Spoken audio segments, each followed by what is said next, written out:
Mpumalanga Health MEC Candice Mashego Dlamini joins us on the line now. MEC Mashego, thank you so much for joining us this evening. Now, you've been quoted as saying that tradition forbids you from getting involved because you're a woman, but surely your position as Health MEC compels you to find out what happened to these 23 young men. Can I just clarify that? You see, the question when the clip was taken, the question was that I must just go down and clamp down the schools. Then I said, but in terms of the tradition, I can't go and clamp down the schools. But the issue that the department is not really intervening, it's really the wrong impression, because I have explained to the media guy that we have a team at KwaMhlanga, which is called Ngoma Forum. The Ngoma Forum is the forum that is elected through the king around that area. And also these are the people that are working together with the Department of Health. We have also allowed some of our doctors and nurses who are putting tents in all the areas where the Ngoma is taking place. But then the complication that has happened in some of the schools, I just want to say some of the schools, these are the schools that are not within our plan, because in April we have trained the owners of the schools. We have called for training for the owners of the schools. Others attended, others didn't attend. We have called a training of the traditional sergeant. Others attend and others didn't attend. So now, I don't know what is it that Neha want me to do. I've done all my part. I'm paying overtime for all our officials around that area. They are working with the traditional leadership there. So I don't know what is it that Neha want me to do. Perhaps they would like to find out what exactly it is that you are doing to make sure that health and safety standards in your province are improving. What exactly have you done, MEC?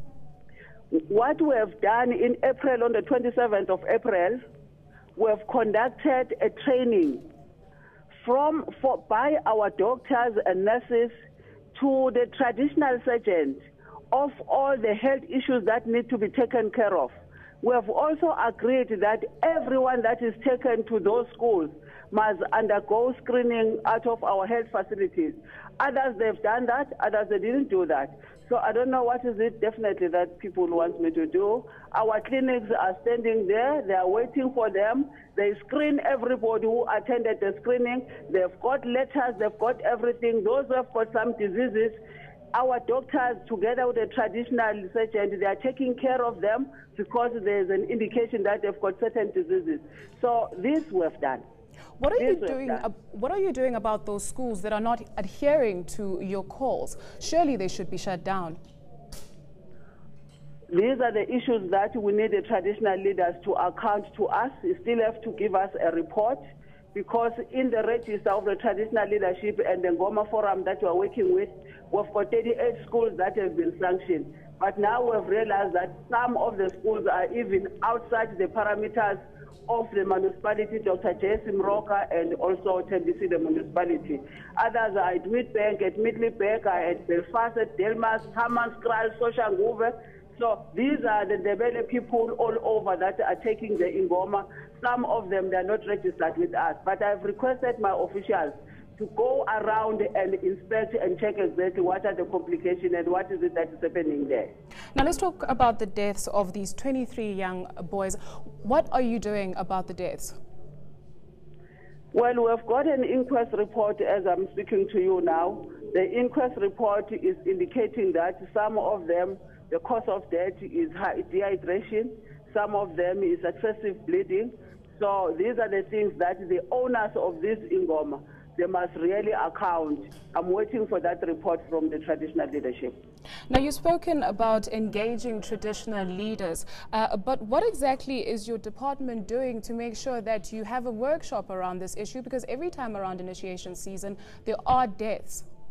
No, but for the first time in the province and in South Africa that we have held workshop of all the people that will be taking schools for the circumcision 2013. It's for the first time that we have called all the traditional surgeons and we have trained them.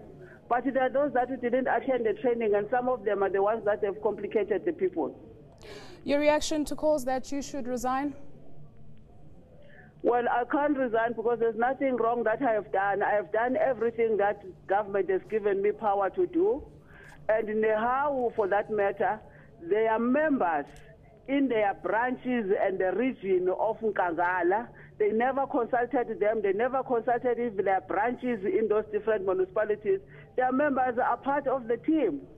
So they should have just consulted them and find out what is it that we are doing as government and what is it that we are doing with them as a union.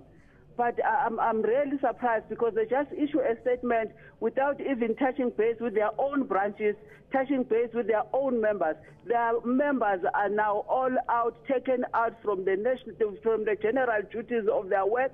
They are working, helping, and supporting all those initiatives that are all over the province and all over South Africa. So I don't know. I'm paying them. They are driving GG cars as I'm speaking to you. We've sanctioned them to do that. So if really Nehawu feels that I'm not doing anything, what is it that their branch in those particular areas are telling them? What is it that their district at Nkangala are telling them? MEC Mashego Dlamini, thank you so much. We have to leave it there. Thank you so much for clarifying for us. That was Mpumalanga Health MEC Candice Mashego Dlamini talking to us there about the deaths of 23 initiates in Mpumalanga, saying she's done nothing wrong. News that moves. ENCA.com.